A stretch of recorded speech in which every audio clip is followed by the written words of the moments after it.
FLM, wide open thinking, world-class work, and far-reaching results. Now with locations in Minneapolis, Columbus, Indianapolis, and Washington, D.C. A strategic marketing and communications company dedicated to serving clients who specialize in the business of agriculture and the life of rural communities. Blake Hurst, the president of Missouri Farm Bureau, welcome to Agri-Pulse. Good to be here. Thank you for having me. We know that there's been some real challenging times in the past in Missouri agriculture. Tell us, as you look to 2013, what are the biggest issues confronting your members? Well, as we are here in Nashville today, it's raining very hard. But the biggest issue, I think, for many of our members is just weather, the continuing drought, the high feed costs that it's caused. And of course, this winter we're concerned about the water in the Missouri and Mississippi rivers. We're only being able to load barges half full because of low water, so the lack of moisture has got to be our biggest concern. Legislative issues, obviously, we want to see a 5-year farm bill passed. One of the goals of this organization beginning last year was to see that done. We're still working on it. As we talk about a lot of different issues here at the American Farm Bureau annual meeting, one of the things that President Stallman keyed up was the relevance of rural America, building on some of the comments recently made by Secretary Vilsack. You've written a lot about that as well. How relevant is rural America in the U.S. political process these days? Well, I still think we're very relevant. I think Secretary Vilsack was trying to start a conversation, as he said. I could have done without the qualifier of an adult conversation. I didn't appreciate that much. But he was trying to provoke, which he's been successful at doing. Clearly, we're always concerned because the numbers of farmers and rural people are going down. But we vote in high numbers. We organize very well politically, and I think that we're very relevant. And clearly, we're doing a great job of feeding Americans, providing food and fiber for our citizens. So, in that sense, we're very relevant. And then I guess I would remind the Secretary.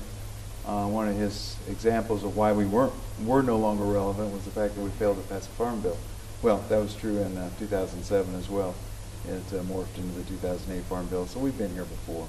And I imagine when the history of 2013 is written, there'll be a 5-year farm bill, and we'll be able to mark it up as a continuing sign of our success and relevance in Washington, D.C. You've done a lot of work trying to reach out to non-farm consumers about the importance of agriculture, and recently participated in a USFRA meeting in New York City. Tell us about that experience. And well, it was a great deal of fun. I was on a panel just about media and talking to people about food. One of the things I got a chance to talk about was in the past several years, as I have written and spoken about agriculture and food issues, I've had people reach out to me who wanted to visit my farm, and we've had journalists from St. Louis, and the last lady that came was an economist from Japan, now living in Toronto. Spent a couple of days on the farm. Just a deep interest in food production and how we produce food and who we are as farmers. And of course, we're as in agriculture, we're always willing to talk about, as everyone is, willing to talk about what we do. We have a passion for it, and so it's been a great opportunity for me to meet folks like that. President Stallman, in his speech today, I thought said something that was very profound. He says, when we talk to consumers, we often find that they have questions we think are settled.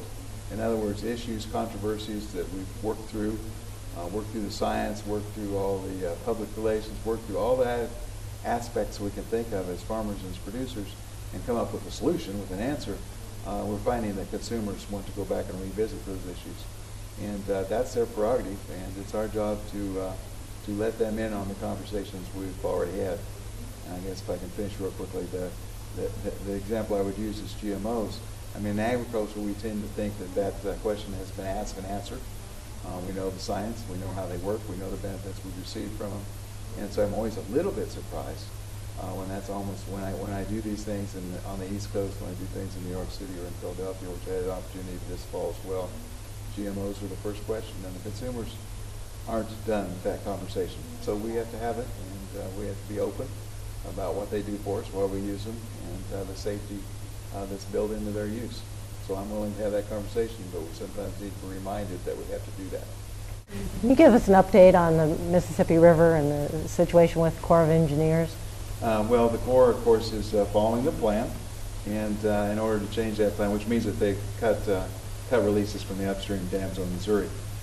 As a result of this extended route, we're seeing barges only loading half full. We're seeing the Mississippi River below St. Louis at record low levels. About $2 billion worth of commerce goes up and down that river each month below St. Louis. So extremely important to our economy that we have some relief. The Corps has worked very hard to get some structures actually dredged, blown up in the river, but it may be necessary to have help from President Obama in order to release more water in order to keep commerce alive on the Mississippi River. Great. Thanks so much, Blake.